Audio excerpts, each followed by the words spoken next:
എല്ലാവർക്കും ആത്മനമസ്കാരം. ദേവി മാഹാത്മ്യം 4-ാം അധ്യായം. ദേവന്മാർ എല്ലാവരും കൂടി മഹിഷാസുരനെയും അസുര സൈന്യത്തെയും വധിച്ച ആ ദേവിയെ സ്തുതിക്കുന്നതാണ് ഈ 4-ാം അധ്യായത്തിൽ കാണുന്നത്. സർവമംഗളമാംഗല്യേ ശിവേ സർവാർത്ഥസാധികേ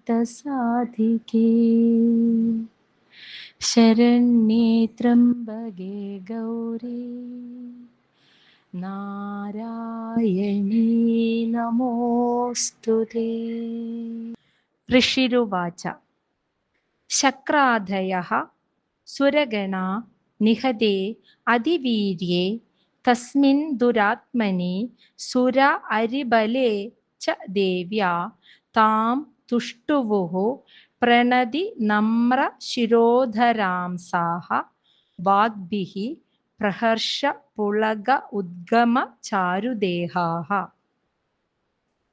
ഇവിടെ അതിവീര്യേ, അതിവീരനും ദുരാത്മനി, ദുരാത്മാവുമായ ആ മഹിഷാസുരനും സുര അരിബലേ, അതിബലമുള്ള അസുര സൈന്യവും ദേവ്യ, ആ ദേവിയാൽ നിഹതേ, കൊല്ലപ്പെട്ടപ്പോൾ ശക്ര ആദയ, ദേവേന്ദ്രൻ തുടങ്ങിയ സുരഗണ, ദേവന്മാർ എല്ലാം പ്രണതി നമ്ര, അതായത് ശിരസ്സും ചുമലുകളും കുനിച്ച് നടുവളഞ്ഞ് ശിരോധരാംസാഹ, അതായത് ശിരസ്സും ചുമലുകളും നന്നായി അങ്ങ് കുനിച്ച് നടുവളഞ്ഞ് ആ ദേവിയെ നമസ്കരിച്ചു എന്നാണ്. നമസ്കാരപൂർവം കുനിഞ്ഞ് ദേവിയെ നമസ്കരിച്ചു.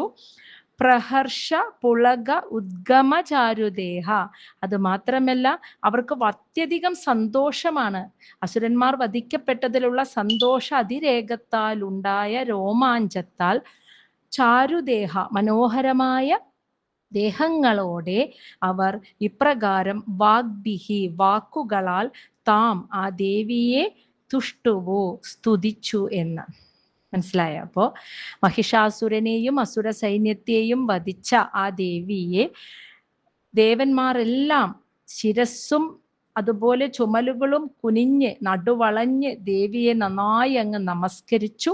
ഒപ്പം അവർക്ക് സന്തോഷ അതിരേകത്താൽ രോമാഞ്ചം വന്ന് മനോഹരമായ ദേഹത്തോടു കൂടി നിൽക്കുന്ന ആ ദേവന്മാരെല്ലാം വാക്കുകളാൽ ആ ദേവിയെ സ്തുതിച്ചു എന്നാണ് ഈ ശ്ലോകത്തിൽ പറയുന്നത്. ദേവ്യാ യയാ തദം ഇദം ജഗത് ആത്മശക്ത്യാ നിശേഷ ദേവഗണ ശക്തി സമൂഹമൂർത്തിയാ താം അംബികാ അഖില ദേവ മഹർഷി പൂജ്യാം ഭക്ത്യാ നതാഹ സ്മ വിദധാതു ശുഭാനി സ നഃ. നിശേഷ ദേവഗണ ശക്തി സമൂഹമൂർത്തിയ, നിശേഷ ദേവഗണം, എല്ലാ ദേവന്മാരുടെയും, അതായത് ശക്തി സമൂഹം ഒരുമിച്ച് ചേർന്ന ശക്തിയോടു കൂടിയ മൂർത്തിയ, അവതരിച്ചവളും, എല്ലാ ദേവഗണങ്ങളുടെയും ഒരുമിച്ച് കൂടിയ ശക്തിയോടുകൂടി അവതരിച്ചവളും,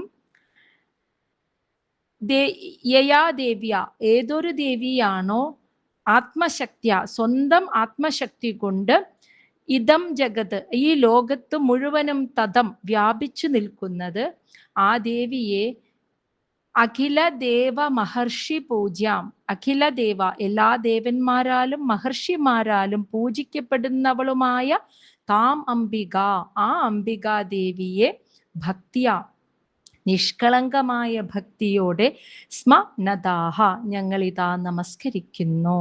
സഹ, ആ ദേവി, നഹ, ഞങ്ങൾക്ക് വിദധാതു ശുഭാനി, മംഗളത്തെ വരുത്തട്ടെ എന്ന്. അപ്പോൾ എല്ലാ ദേവഗണങ്ങളുടെയും ശക്തി എല്ലാം ഒരുമിച്ചു കൂടിയാണ് ദേവി അവതരിച്ചത്. ആ ശക്തി ഒരുമിച്ചു കൂടിയാണ് ദേവീ രൂപമുണ്ടായത്. അങ്ങനെ അവതരിച്ച് ഈ സ്വന്തം, അങ്ങനെ ദേവിക്ക് കിട്ടിയ ആ ആത്മശക്തിയാൽ ഈ ലോകം മുഴുവൻ വ്യാപിച്ചു നിൽക്കുന്ന, എല്ലാ ദേവന്മാരാലും മഹർഷിമാരാലും പൂജിക്കപ്പെടുന്ന ആ അംബികാദേവിയെ ഞങ്ങൾ ഇതാ നമസ്കരിക്കുന്നു. ആ ദേവി ഞങ്ങളെ അനുഗ്രഹിക്കട്ടെ, ഞങ്ങൾക്ക് ശുഭം വരുത്തട്ടെ. യസ്യാഹ പ്രഭാവം അതുലം ഭഗവാൻ അനന്തഃ ബ്രഹ്മ ഹരഃ ച ന ഹി വക്തും അലം ബലം ച സാ ചണ്ഡിക അഖില ജഗത് പരിപാലനായ നാശായ ച അശുഭ ഭയസ്യ മതിം കരോതു.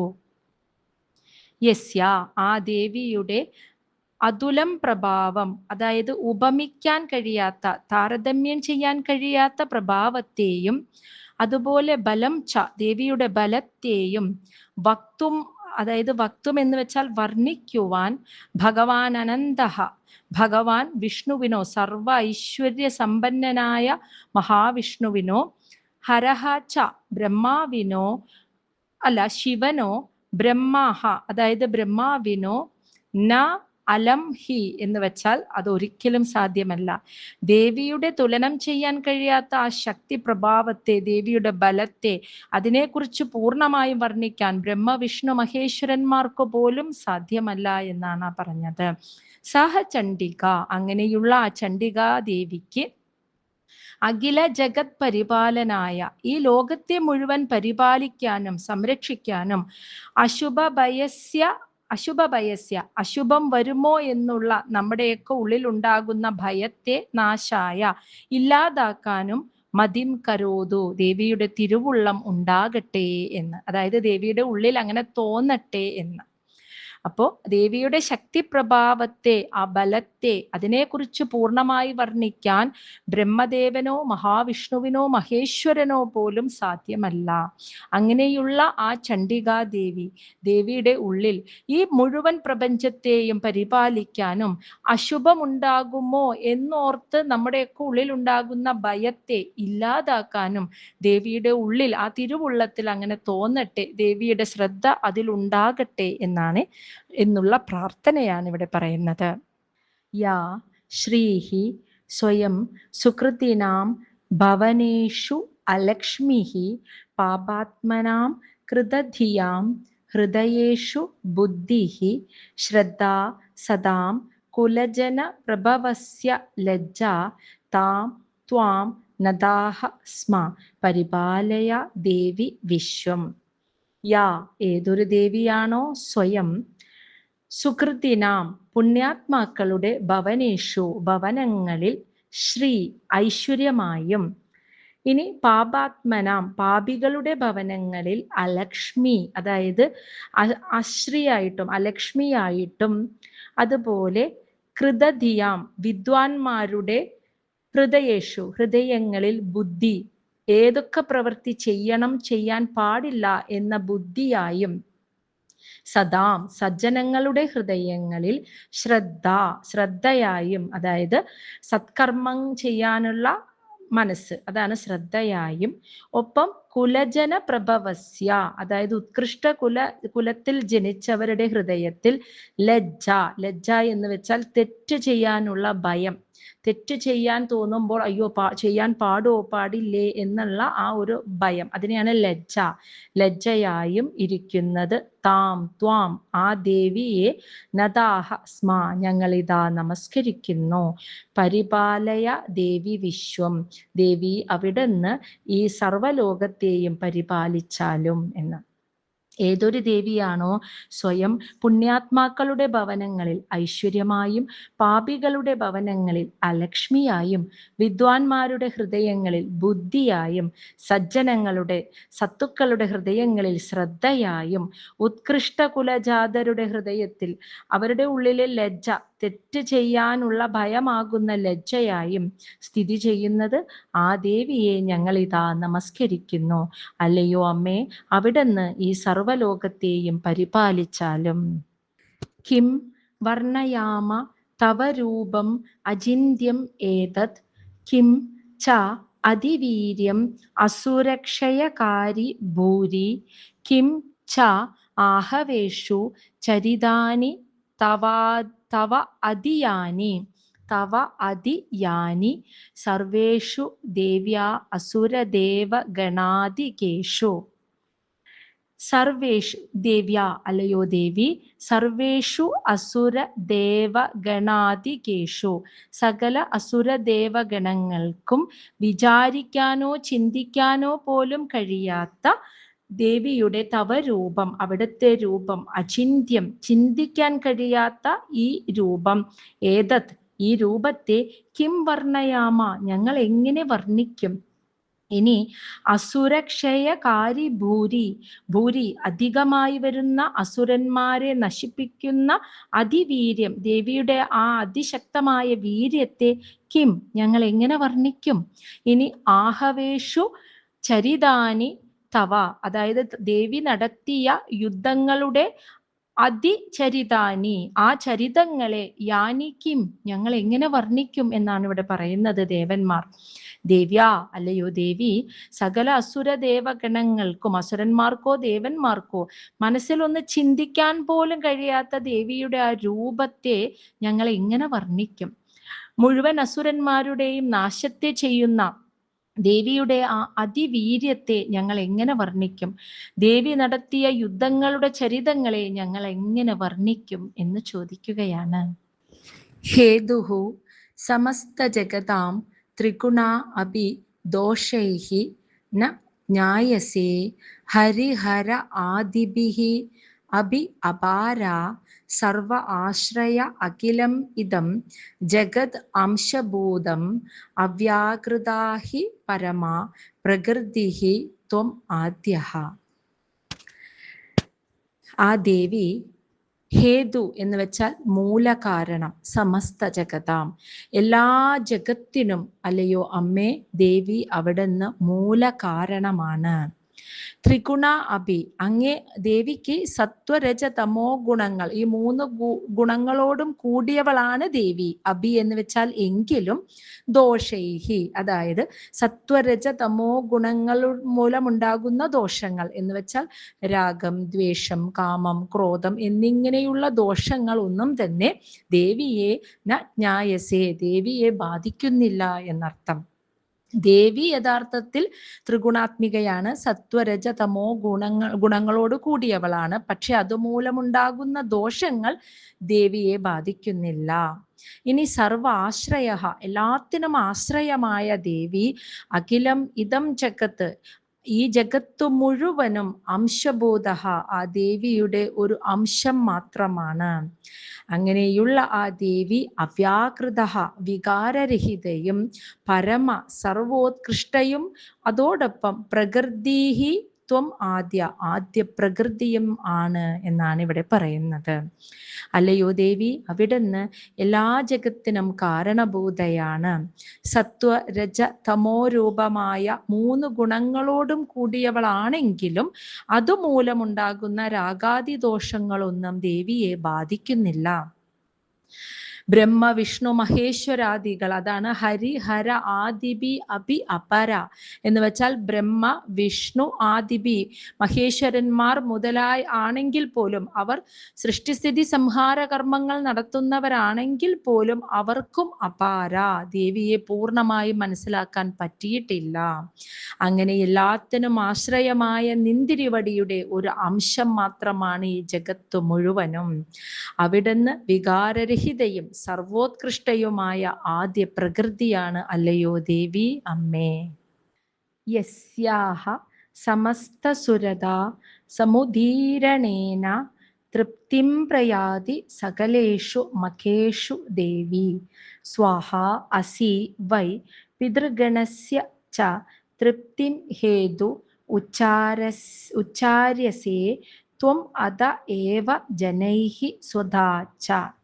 യസ്യ അല്ലയോ ദേവി സകലേഷു മകേഷു എല്ലാ യാഗയജ്ഞാദി കർമ്മങ്ങളിലും സമുദീരണേന അതായത് ഉറക്കെ ഉച്ചാരണം ചെയ്യപ്പെടുന്ന ആ ഒരു മന്ത്രവാക്കുണ്ട്, അതാണ് ഉച്ചാരണം ചെയ്യപ്പെടേണ്ട സ്വാഹ എന്ന ആ ഒരു മന്ത്രം സമസ്ത സുരതാം എല്ലാ ദേവന്മാർക്കും തൃപ്തിം പ്രയാതി തൃപ്തിയെ നൽകുന്നു. സ്വാഹ അസി വൈ അങ്ങനെയുള്ള ആ പ്രസിദ്ധമായ സ്വാഹ മന്ത്രം ദേവി അസി അവിടുന്ന് തന്നെയാണ് എന്ന്.